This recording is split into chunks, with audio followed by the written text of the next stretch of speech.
A court has ruled for the first time that a man arrested on a COVID ward in Scotland is an American rape suspect who faked his own death. The court sheriff has decided that the man calling himself Arthur Knight is, in fact, Nicholas Rossi, an American fugitive. Mr. Rossi is wanted in connection with sex attacks in Utah.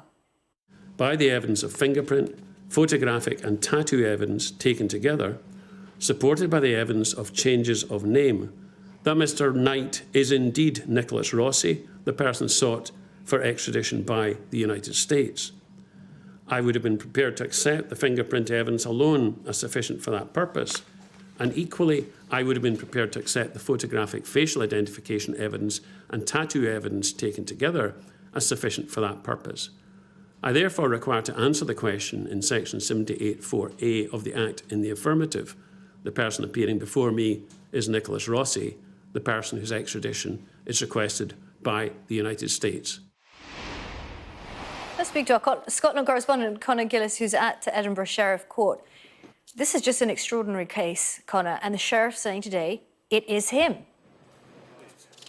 Yeah, one of the most bizarre cases ever to be heard in a courtroom in this country. There has been a week of explosive evidence here at Edinburgh Sheriff Court. Essentially, the sheriff, as you were hearing just there, has been trying to identify once and for all who the man behind the mask really is.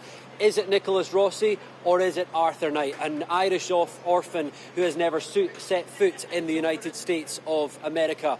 Well, it was clear today. It is Nicholas Rossi, the fugitive, the man who faked his own death and went on the run to escape a number of sex charge allegations in the United States of America. He even went as far as creating a fake obituary. He had a community rallying behind him to mourn his passing.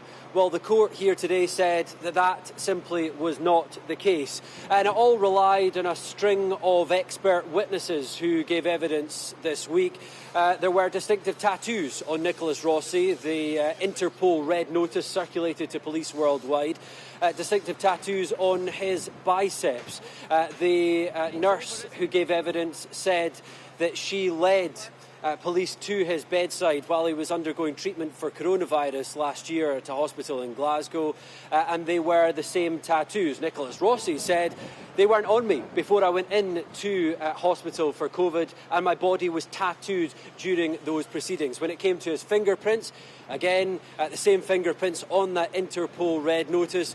Nicholas Rossi's excuse in that case was that an NHS employee came into the hospital, took his fingerprints and handed them to a corrupt law enforcement official in the United States. The sheriff was absolutely crystal clear today. He said those claims were scandalous, they were implausible, and they were indeed highly suspicious. This is a long-running case that has attracted worldwide attention, and it will continue to a full extradition proceedings in the new year.